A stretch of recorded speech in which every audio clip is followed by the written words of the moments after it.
grevy ny mpampianatra tao amin'ny lycée français tsy azo nivezivezena ny faritry ny lycée androany.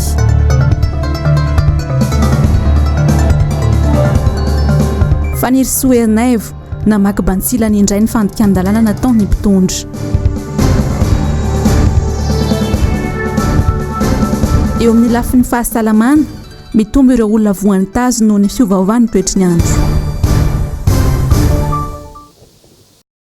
Ankasitrahana ny mbola fanjohinao ny fahita lavitra MBS amin'ny ity matinale ity tompolasy tombovavy tonga soa taon'ny fotoagna ny vaovao amin'izao talata fa 4 ny volana febroary taona 2024 izao. Anterina ny korealy mbola tsara ho antsika jiaby ary samy atao karibany koa antsika anaraka izany vaovao izany hatramin'ny farany. Vaovao makasika ny zava-nisy teto Antananarivo dia tsy azo nivezivezena ny faritry ny lycée français androany na ireo mpanao gazety izay tonga nanatanteraka ny asany azy dia voasakana ihany koa. Andeha rahantsika ny tatitry Miradora Benjamina sy Tahiry ny Ainara narinirina. Omaly Ariva loharanom-baovao iray no nilaza taminay fa hitokana ny mpiasa rehetra ao amin'ny lycée français ny Ambatobe. Amin'ny 7 sasany maraina nigadona eto Ambatobe izahay. Nanamarina ny fisinina tsy io fitokonana io. Niditra tao amin'ny faritry ny sekoly izahay ary nahita fa nisy tokoa olona mivorivory. Loharanom-baovao tafaresaka taminay no nilaza fa miato ny fampianarana mandritra ny adiny iray. Panelan'ny lycée rehetrarehetra dia ohatran'ny hoe famory zany androany resaka débray zany le izy débrayage moa zany le zavatra nitranga tao amin'ny tao atokotanin'ny lycée français moa zany no nivory zay rehetrarehetra dia tapaka itao fotsiny zany dia manomboka rapitso dia mba hosinina ny solidarité amin'ny mpiasa rehetrarehetra dia manao brasara fotsifotsy ny mpiasa. Ny mpiara-miasa aminay moa zany efa tamin'ny herinandro zay izy no niditeny tamoro. Zavatra injuste zany ny teny. Betsaka nefa ny olona ny inculpé tamin'ilay izy fa izy rery aloha hatreto no tafiditra lalina ao anatin'ilay izy. Izay zany no tena anton'ilay zavatra nisy androany. Tena tanjonay aloha hoe anetsehana ny ambasady amin'ny frantsay mba andray andraikitra manoloana an'izao zavatra amin'ny trano izao. Ny anton'izao fitokonana izao dia fitakiana ny ampiarana ny fitsarana marina ny amin'ny tranga izay niseho ny 18 Jona 2024 lasa teo izay nahafatesana mpianatra teratany koreanina 13 taona teto amin'ity lycée français ity. Tamin'ny volana juin tamin'ny herintaona nisy mpianatra koreanina izy io nanao brevet tao aminay. Dia nanao brevet tao izy io dia niditra maraina izy dia nietsika aretina taty anivon'ny passerelle taty amin'ny parking zany. Dia izy nietsika aretina iny dia avy eo le mpiara-miasa aminay maty io nefa ny ery ambany no misy anazy. Izany hoe lavidavitra nisy le crise natao le zaza. Dia nefa izy voaraitsy vidiny tao anatin'le maty zany le zaza dia izy no niraisiny zareo responsable le izy nefa tena tsy zavatra tokony hampiditra anazy amin'ilay izy fa ny asa no nataony. Dia ohatran'izay zany tena fandehan'io zavatra io. Dia noho izay zavatra izay dia izao nitory zany le ray aman-drenin'le zaza. Ataonay hoe le ray aman-drenin'le zaza satria izy ny concerné direct tamin'ilay izy dia izao izy niditra eny tamoro izao. Izy tamin'ny 27 janvier, lundi 27 janvier nalefa AMD izy. Surveillant izy io, surveillant amin'ny lycée français izy io. Ary tsy voazao izy ny surveillant efa ela tena efa ela izy ny surveillant nefa ny efa 7 sa 8 taona teo io na surveillant anazy. Dia tena tao anatin'ny andraikitra mihitsy izy tao anatin'ny nanao ny asany izy amin'izao voasaringitra amin'izao raharaha izao. Niazakany nanantona ny tompony andraikitry ny sekoly izahay izay tsy nentiny teny ary nandidiny mpanao gazety hivoaka ny faritra ny sekoly. Narahany mpiambana ny sekoly mihitsy moa izahay. Tamin'ny 12 sasany nialana teny an-toerana dia mbola tsy nisy tompony andraikitra nentiny teny. fa vaovao manodidina ny raharaha-pirenena amin'izao fotoana kosa dia misy indray ny fandokan-dalàna ataon'ny mpitondra fanjakana ankehitriny miaraka amina teratany vahiny. Iresaka tamin'ny mpanao gazetinay androany momba izay indrindra Ifaniry Soherinaivo. Andeha hoarantsika ny andindinin'izay tatery ny asina Andriamalala sy Toky Ramarolahy. Fandokan-dalàna tanteraka ny fanomezan'ny mpitondra ho an'ny teratany vahiny iray anangana banky isahana ny fandoavana karaha mampiasa mpanjakana, ny vatsim-pianarana sy ny maro hafa. Izany hoe ny andraikitry ny tairim-bola mpanjakana mihitsy no omena an'ity banky vaovao hitsangana ity. Tsy nisy ny tolo-barotra mazava tamin'ny fanomezana io andraikitra sy asa io araka ny loharanom-bavao. Raha ohatra hoe izay le fanaovana dématérialisation izay ho andresana dia azo eritreretina le izy hoe azo atao. Ohatra hoe manamora kokoa ny fivezivezen'ny olona hoe au lieu de mandeha eny amin'ireny perception principale ireny maka vola dia any amin'ny telefaoniny izy dia efa mahazo izay mivola hoe io voarainy ny retraiteny, io voarainy karamany. Fa saingy le izy hoe nomena société privée anankiray tsy mandalo appel d'offre fa tonga de gré à gré misy amin'ilay document izay nameko ireny misy soratra hoe misy convention de gré à gré, izany hoe tsy nasiana consultation fa tonga de misy olona hoe ity nomena an'ilay marché. Dia izay zavatra tsy mety satria rehefa marché amin'ny fanjakana ohatran'io izy raha vao ohatra ka latsaky ny 200 millions d'ariary dia afaka ataonao consultation gré à gré. Fa rehefa mihoatra ny 200 millions d'ariary dia tsy maintsy appel d'offre. Ary rehefa ohatra ka tena ngeda be ohatran'io izy dia appel d'offre international ouvert, izany hoe afaka mipostuler daholo hatramin'ny olona any ivelany sy ohatr'izany fa sokafana le izy. Fa tsy afaka atao hoe azo tika ny manao an'ity. Ary izy izay tsara indrindra ny condition-ny ny mora indrindra sy mahafa-po ny service omeny, izay no mahazo azy. Kanefa izay le lazaiko hoe ny forme aloha dia efa tsy mety. Misy favoritisme. Ny favoritisme dia endrika anankiray isehon'ny corruption. Raha araka ny voalaza ao anatin'ny fifanarahan'io hatrany dia apetraka ao amin'io banky io avokoa ny vola rehetra izay ampiasaina ho an'ny sivily na ho an'ny miaramila, izany hoe ny vola mpanjakana. Mbola ho ampiasain'ity banky ity hitadiavana ny tombotsoany manokana ihany koa anefa ireo vola mpanjakana malagasy ireo. Fa ity zavatra ity dia tsy izay omena an'ilay olona le vola ampiasaina amin'ny maha-banky azy dia aveo izy maka commission 3% amin'ireo bénéficiaire rehetrarehetra amin'ilay fampiasana io système de paiement électronique io dia aveo izy mampiasa an'ilay vola.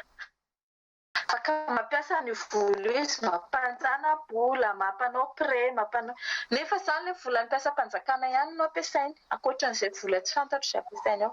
Izay zavatra izany tsy mety satria araka ny teneniko hoe vola ny karaman'ny mpiasa ny bourse tsy azonao ampiasaina na ny fanjakana raha tsy afaka mampiasa an'io hoe andeha ho investisevana le izy na ho andeha ho ampiasaina ho ampitomboina dia aveo rehefa averina avy ihany vao andeha ho payena. Tsy azo atao izay. Na isy tena rehefa efa nisy fotoana tsy voaloany karaman'ny mpiasa. Rehefa izay ny voalaza ny lalàna hoe tsy azo ampiasaina io dia tsy azo ampiasaina io na voaloha na tsy voaloha. 1 milliard de dollars zany vola confié ny fanjakana amin'io société privée io tsy mandalo appel d'offre, tsy mandalo consultation. Raha araka ny fanazavana dia maharitra 30 taona ity fifanarahan'ny fitondram-panjakana malagasy sy io banky ny teratany vahiny iray io. Izay ny momba niny mbola ho hitantsika eo ihany toy n'izay toetra raha izay fa lafim-baovao hafa kosa dia nandray maso vovahiny ambony miasa sy monina eto Madagasikara ny uzina Ambatovy ao Toamasina tamin'ny omaly alatsinainy fahatelon'ny volana febroary. Tao anatin'ity délégationna ity ny masovony Korea Atsimo Lim Sang-woo, ny any Frantsa Christophe Bouchard, ny any États-Unis Michael Pelletier ary ny chef de bureau eo anivo ny masovoan'ny Norvezy Andreas Tenvad. Mirado Benjamina sy Tahiriniana Ranarnirina no nanangona ny vaovao. Ity fitsidiana ny orinasa Ambatovy ity ny fampahafantarana fohy nataony filohana Ambatovia Stewart McNaughton. Momba ny ambangovangony ity fitrandrahana nickel sy cobalt izay miavaka indrindra amin'ny mahery tsy mivaky ny asam-pitrandrahana manontolo izay atao eto Madagasikara avokoa. Manomboka amin'ny fitrandrahana ka hatramin'ny fandiovana ary miavaka koa ny vokatsoa entiny amin'ny sehatra ny toe-karena. Nitota amin'ny fitetezana ny usine Ambatovia izay manana vera rantany 23 hektara ny fitsidihana ka isan'izany ny tao amin'ny toeram-pandiovana rafinerie izay nahitany reto masovo ireto ny fivoahan'ireo vokatra nickel sy cobalt avy ao anaty milina. Tongeto izahay satria Ambatovia dia fampiasam-bola fankatahaka. Mino izahay fa raha misy ny toy izao any amin'ny faritra sasany eto Madagasikara dia tena zava-dehibe ho an'ny fampandrosoana ity firenena ity izany. Hoy ny nambaran'ny masovon'ny Koreta Atsimo Lim Sang-ho. Tena tetikasa fankatahaka eo amin'ny sehatra ny fampiasam-bola ho an'izay liana teo eto Madagasikara ity tetikasa ity, hoy hatrany izy. Nitovy fijery tamin'ny masovon'ny Frantsa Christophe Bouchard. Ilaina ny fisian'ny fifanarahana tsara amin'ny governemanta malagasy sy ny orinasa avy any ivelany. Tsara mazava ny fepetra mialohan'ny avian'ireny orinasa ireny, mipetrapetraka tsara ny lalàna ary mangarahara hatrany mba samy ahazo tombontsoa ny andaniny sy ny ankilany. Ho tombony ho an'ireo orinasa samy hiditra mampiasa ny volany, ny firenena, ny mponina mba hiteraka fiarin-karena ho an'ny Madagasikara. Ny maso ivony États-Unis, Michael Pelletier kosa dia nanamafy ny mahazava-dehibe ny sehatra tsy miankina ho an'ny fampandrosoana ny firenena. Araka ny hevitro, ny zavatra tena mahaliana sy manandanja indrindra dia ny mahita ny mahazava-dehibe ny anjara-toerany sehatra tsy miankina. Fantatsika fa eo am-pijerena ny mahazava-dehibe ny anjara-toerany sehatra tsy miankina ny filoha ankehitriny ao anatin'ny drafitra fampivoarany, hoy ny nambarany. Tena talanjona tamin'ny zavatra hitanay androany izahay ary mino sy manantena fa itoy sy roborobo hatrany izany, hoy ny masovon'ny États-Unis. Vao makasika ny zava-misy eto amintsika kosa amin'izao dia mahazo vahana eto an-drenivohitra ny fanaovana osika sy ny fisolokiana ary manana karazana antota taratasy tahaka ny tena izy mihitsy ireo olona manao izany. Sahin'izy ireo andesina eny amin'ny sabatra raha samihafa mihitsy ireny taratasy osika ireny hikarakarana taratasy ara-panjakana. Ny andindiny izay no andeha arahantsika eo amin'ny rindran-tsary ny Andry Rakotomalala. Ampiasaina amin'ny sampadrara maro eto Madagasikara ireo antota taratasy osika ireo, tahaka ny any amin'ny commune, ny eo amin'ny Ivoketra, ny Fitsarana sy ny maro hafa. Tamin'ny herinandro teo izao dia olona 3 no voasambotra ary efa natolotra ny fampanohavana. Nahatrara natombo-kase mahery ny 500 isa sy antota taratasy sandoka fampiasaina amin'ny fisolokiana. Tato anatin'ny commune Antananarivo renivohitra no ahitana azy ireo tao amin'ny boriboritany voalohany. Mbola hita teny ihany koa ny boky mpianakaviana izay mbola tsy soratra ka fanaovana kara-panondro, kopia d'acte d'état civil, karazana sary maro ary fanaovana facture, osika ihany koa amina moto reny. Mbola tsy katra fa mbola be ny zavatra hita fa osika izay nataony olona eo. Na malagasy na teratany vahiny dia efa maro no lasibatra amin'ny fanaovana antota taratasy osika tahaka izao. Isan'ny nahitana izany maro teo alohaloha teo ny fahazon-dalana vahiny eto Madagasikara na ny visa. Antony iray mampirongatra ny olana eo amin'ny fananantany ankehitriny ihany koa ny fisian'ireo olona mamolavola taratasy sandoka ireo. Avy amin'ny olom-pirenena tsirairay ihany koa anefa no azo heverina fa manome vahana izany satria izy ireo ihany no manaiky anjifa ny antota taratasy efa hita fa osika. Vaovao mifandraika amin'ny tsy fandriam-pahalemana dia nidina teny rehetra teny nagnano fanadihadiana mahakasika ny fametrahana n'ireny caméra de surveillance ireny ny mpagnano gazetinay tamin'ity androany ity. Tokony toy ny ahoana ny hevitrireo olom-pirenena ny amin'izany ary ilaina ve izy ireny sa tsy raha eny amin'ny faritra iva. Ravo Razafy-Mahenina sy Manora Andriamalala no nanao ny fanadihadiana. Tsy voatanisa raha ny faritra mena eto an-drenivohitra sy ny manodidina. Atao anatin'ny taona maro no efa napetraky ny mpitandro ny filaminana ny paikady rehetra hiadina amin'ny asanjolahy sy ny alapotra isan-karazany saingy tsy mbola afaka izany. Tena tsy afaka eto izany dia indrindrindra amin'ity faritra stationnement Ambatondrazaka ity. Eo izany dia mbola misy mpanendaka foana matetitetika amin'izao. Raha tsy ilaza hoe indray mandeha indroa isan-kerinandro. Tena misy foana eo indrindrindrindra tsy fahafahan'ity le misy rano be eto aminay ity eo lay jolano profity an'lay tomobile mandeha morana sendratsendra tavely eo zany dia eo ry zareo no manentaka fiara indraindray treto aloha resaka caméra de surveillance ohatrany olona sarosarotra ihany satria na ny installation an'izany na ihany koa ny atao hoe le saut de sanatria caméra ndray misy manombotra fiambenana an'iny sy ny karazany mbola nahirana be. Anisan'ny faritra menany eto amin'ny fokontany lalamby sy ny manodidina noho ny fisian'ny toeram-piatsoana ireo fiara mihazo ny faritra manampitrotraka ary manome vahana ny mpanendaka ny ranobe miangona mandavataona. Le fametana an'le caméra de surveillance ilaina mety le izy fa amin'ny lafiny indray le izy tsy mety amin'le tany andalam-pandrosoana ohatra antsika zany mbola sarotra be ny hoe izy an'ireny satria zavatra kely tsisy dikany raha hitondra soan'ny firenena ataoko hoe reny jirojiro sy sarina dalina misy mangalatra dia raha zavatra ohatran'ireny zany dia mbola sarotra be mihitsy satria amin'ny fakapana ny mpangalatra indray ireny. Azo atao ny vahaolana tokony atao hoe fametrahana polisy eny amin'ireny faritra Jean Rose ireny zao tena mety hoe ho tsaratsara kokoa. Olana mipetraka iray ankoatra ny halatra mety azo ireny fitaovana apetaka ireny manana antsoina hoe base de données ahafantarana ireo olona azo sary ve ny tandro filaminana ny any anivon'ny fokontany ihany koa afantany lehibe avokoa ve ny mponina ao aminy. Vaovao manodidina ny fahasalamana kosa indray noho ny fivaovan'ny toetrandro mitombo ihany koa ny zaza sy ny olon-dehibe voan'ny tazo amin'izao fotoana izao. Mitondra ny tsara ho fantatra jiaby manoloana an'izay indrindra sy ny mety ho fitandremana tokony atao amin'ny fanandrify amin'izay Ravorazafy Mahenina sy Manora Andriamalala tanatin'ity fanadihadiana ity. Zazampolo isan'andro no mandeha dokotera noho ny tazo ny kohaka sy ny aretina hafa vokatry ny fivaovan'ny toetrandro. Ireo gaspitouris zany no fifindran'ny virus dia konana mosoara zany ny vava sy ny orona na satria tampoka be le mikohaka indray ny anaty bus na ohatran'izany dia tonga dia takonana ny orona zany zay amin'ny ankapobeny. Dia tokony kosa antsika miezaka foana mba ho atanjaka zany ny fahasalaman'ny vatany tokony ho amin'ny torimaso tsara dia tokony ny sakafo zany tokony voankazo manatombo karazany maromaro isan'andro sy ny legioma satria ry amin'ireny misy an'ilay vitamine C zay mampatanjaka ny hitazomana ny hery fiarovan'ny olona. Dia tsy adino misotro rano isan'andro ny trano tokony ho azon'ny andro sy tokony ho azon-drivotra tsara amin'ny ankapobeny. Dia raha misy moa zany ny hoe fanaviana mikohaka malaikomana sepotra be dia tonga dia aleo foana mamonjy toeram-pitsaboana avy hatrany.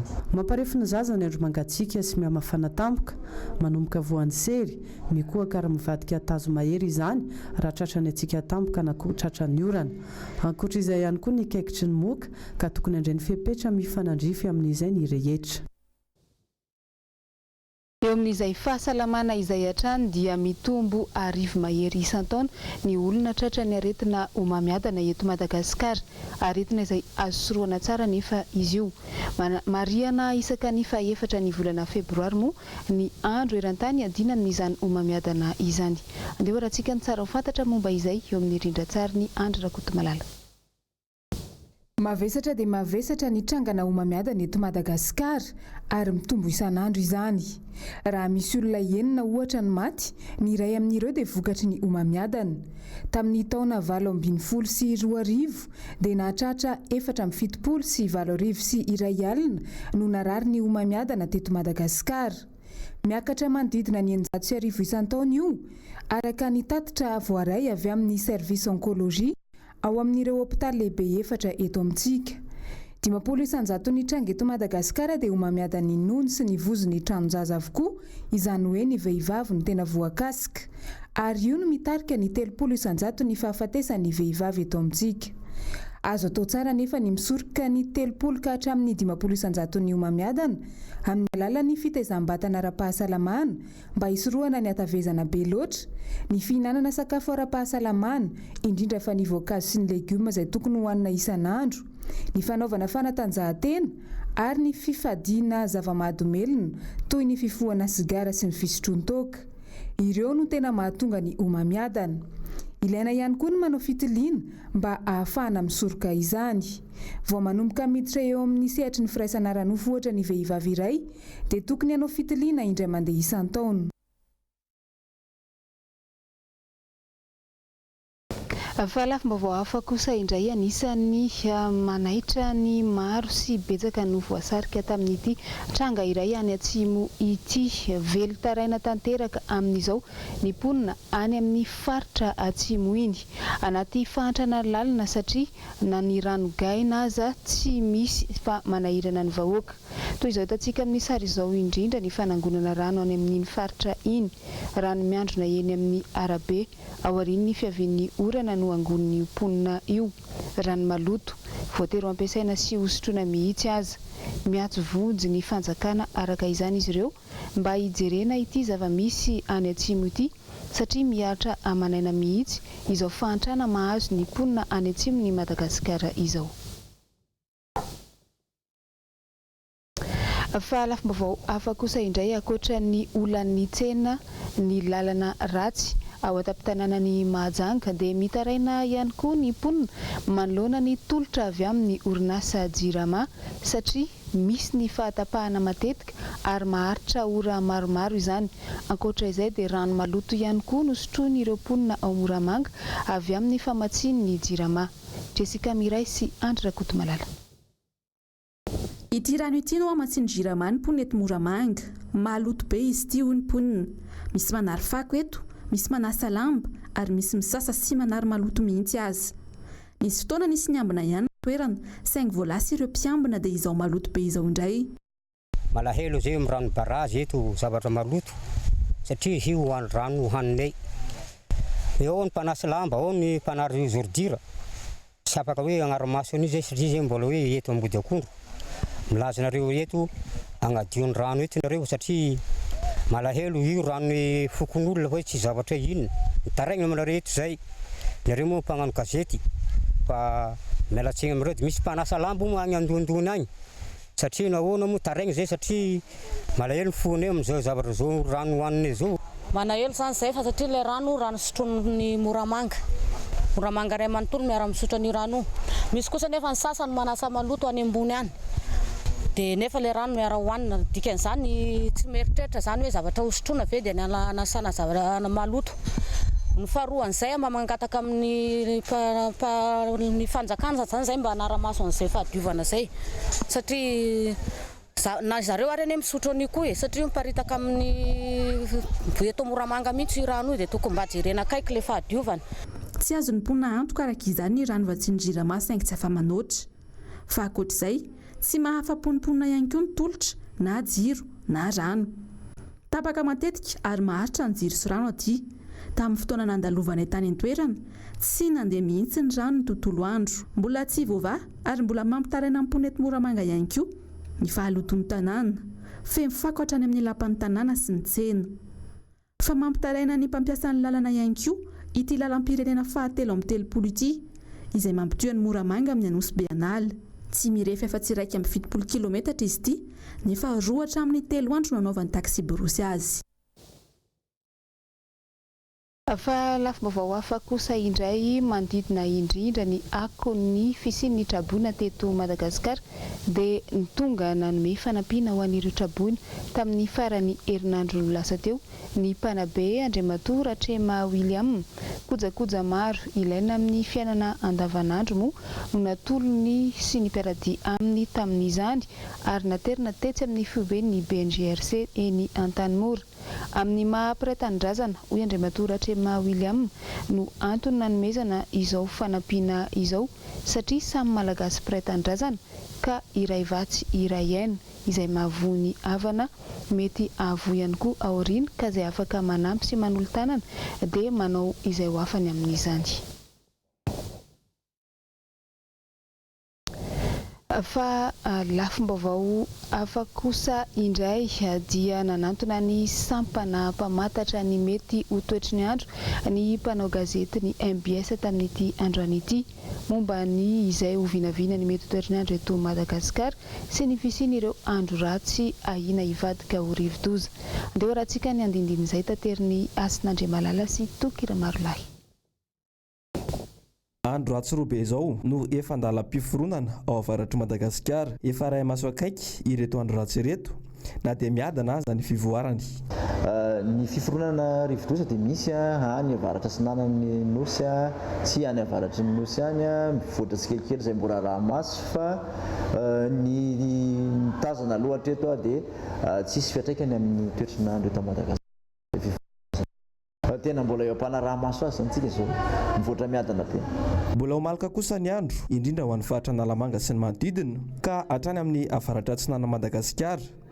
Antony ho mafy ny fitsiokan'ny alzay ary isy hatrany ny orana ho an'ny faritra sasany eto amin'ny nosy. Izay no hamantra ny toetr'ny andro zany na hoe tsy hodrivotra avy any atsimo antsinanana izay ho an'ny androany sy ny rapito zany izao somary mafimafy izay tsy hodrivotra avy any atsimo antsinanana izay dia vokatry ny fisian'izay zany aloha dia mbola voatazona anatin'ny 3 andro le hoe any amin'iny morontsiraka atsinanana manontolo iny zany no somary mandomando mety anorana zany anorana malefaka dia ho tratran'ny somary malaka kosa ny aty amin'ny faritra voatany manontolo izay mety arahana herika eny antsefatsefany eny vokatry ny famafisana izay rivotra avy any atsimo antsinanana izay mikasika ny oram-baratra indray dia any amin'iny morontsiraky any amin'ny faritra Diana sy Sofiany zany tena ahitana an'izay sisa ny oram-baratra izay anatin'ny 3 andro dia any amin'ny faritra Pongolava iny koa misy orana tandrifondrahona fa ny faritra sisa ankoatran'izay zany dia omaina amin'ny ankapobeny.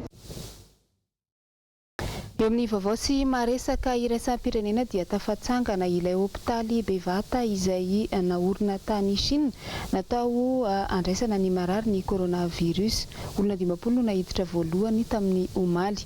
Any États-Unis kosa dia 1.12 izao no kandida hiatrika ny primaire ho an'ny antoko demokraty izay hifaninana amin'ny Donald Trump ny volana novambra ho avy izao. Andeha ho tateriny Jessica Miray amintsika ny andindin'izay eo amin'ny rindran-tsary ny Manora Andriamalala. Volana mialohan'ny fifidianana filoham-pirenena nasionaly any États-Unis nahitana fiovana be ny fifidianana ho andry zareo demokraty izay nanomboka ny alatsinainy teo.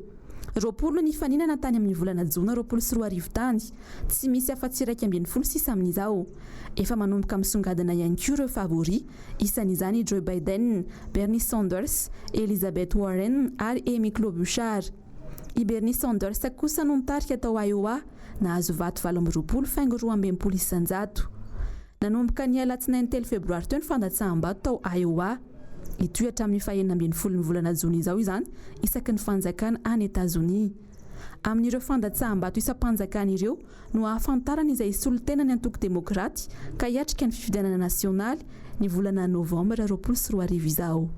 Any Chine nanomboka omaly ny fampidirana marary tao amin'ilay hopitaly vaovao. 50 ireo marary nampidirana voalohany. 10 andro ny fiampitoana nomeny fanjakana sinoa nanaovana ity hopitaly ity hiatrehana ny arety mifindra coronavirus. Ity aretiny ity hatreto izay efa namono olona 524 tao Chine raha 2 alina kosa no tratrany. Ity hopitaly ity izay misy efitra 400 ary misy fandriana 1000 antsoina hoe Yoshenshan. Sary tsy anki-teniteny dia tsika mamarana ny vaovao amin'ny ity niany ity fandarana raiky tany ivelany tany no andeha ho jerentsika fohifohy izao mikoragna momba ny Madagasikara ny firenen-kafa.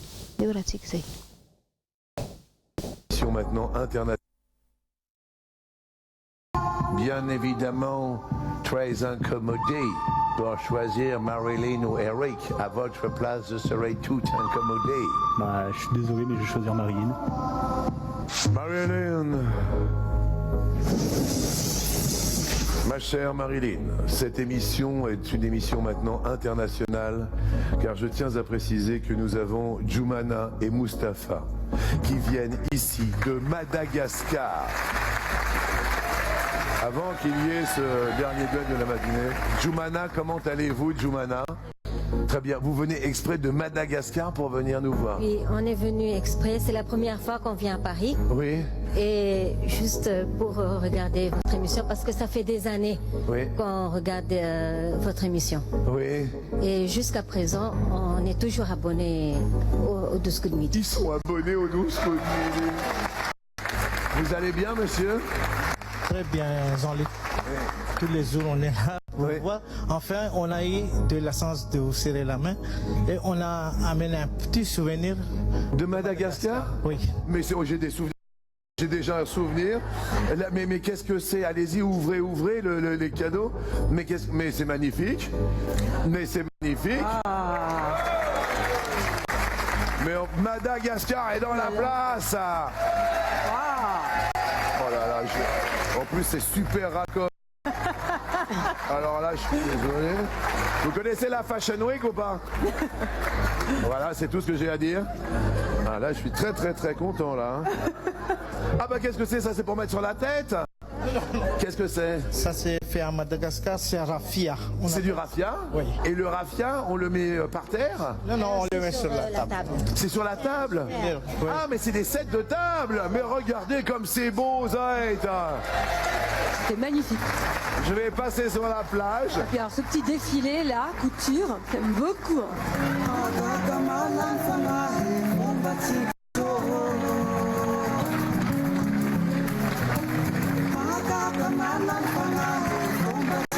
Qu'est-ce que tu en penses, ma puce?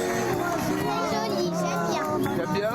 Oui, c'est très joli. Voilà, je présente maintenant. On applaudit très très fort Madagascar. Desika namarina ny vaovao tamin'ny tianany ity mankasitraka anao nanaraka izany hatramin'ny farany fisorana bevata any moa natolotra an'ireo ekipa jiaby izay niara-nisa lahy nafahana nanolotra n'ireny vaovao izay narahanao teto ireny mametraka ny veloma mandrapitafa ao aminao indray ny tena amin'ny manaraka koa samy tsara tompokilay sy tompoko vavy.